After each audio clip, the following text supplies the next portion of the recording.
Break के बाद चलिए आगे बढ़ते हैं। बड़ी खबर, 22 राज्यों में बीजेपी की जन आशीर्वाद यात्रा चलेगी। देश के 212 लोकसभा क्षेत्रों में बीजेपी की जन आशीर्वाद यात्रा आयोजित हो रही है। केंद्रीय मंत्री भूपेंद्र यादव ने भी जन आशीर्वाद यात्रा की शुरुआत की है। भूपेंद्र यादव ने 720 किलोमीटर की जन आशीर्वाद यात्रा का उनका पूरा कार्यक्रम, हरियाणा में 169 किलोमीटर, राजस्थान में 451 किलोमीटर की यात्रा की गई। भूपेंद्र यादव ने यह बात कही है, 7 लोकसभा क्षेत्रों में मेरी यात्रा हुई है।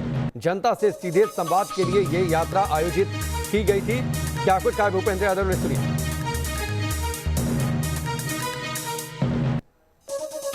कि जो संसद का सत्र हुआ उसको विपक्ष के द्वारा बाधित किया गया। प्रधानमंत्री नरेंद्र मोदी जी के द्वारा एक सर्वसमावेशी मंत्रिमंडल का विस्तार किया गया,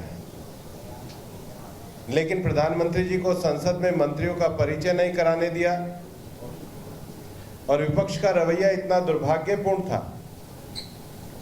कि जब जिस बिल पे वो चाहते तो वो अपने स्थान पे जाके बैठ जाते और जब उनकी इच्छा होती तो संसद का वो सारी कार्यवाही को बाधित करते।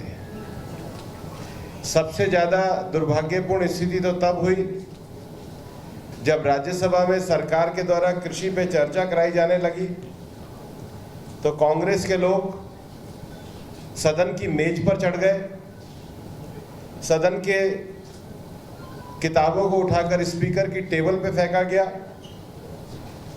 सदन में धक्का मुक्की की गई, सदन के शीशे को तोड़ा गया और लोकतंत्र का ये एक विभत्स दृश्य है।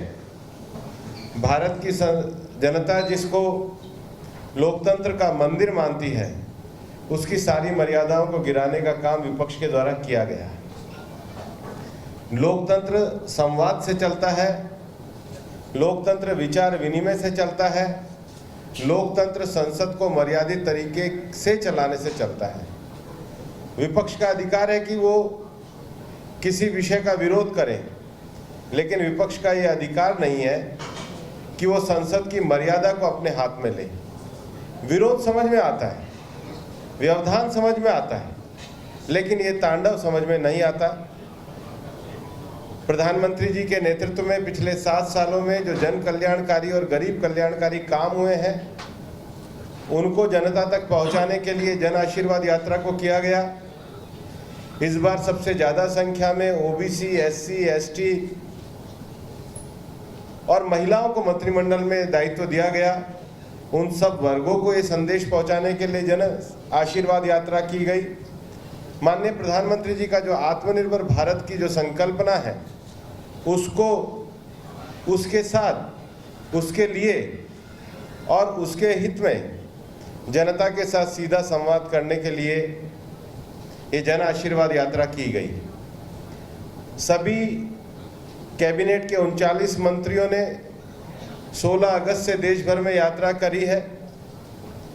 लगभग 212 लोकसभा क्षेत्रों में सरकार के हम सभी मंत्री गए हैं और 20,000 किलोमीटर की ये यात्रा है, जिसमें मैंने 620 किलोमीटर की यात्रा करी है। जिस तरीके से लोग इस यात्रा में उमड़े हैं,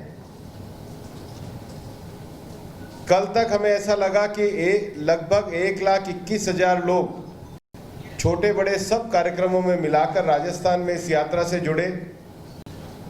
75 से अधिक केवल राजस्थान में सभाएं हुई, 7 बड़ी रैलियां हुई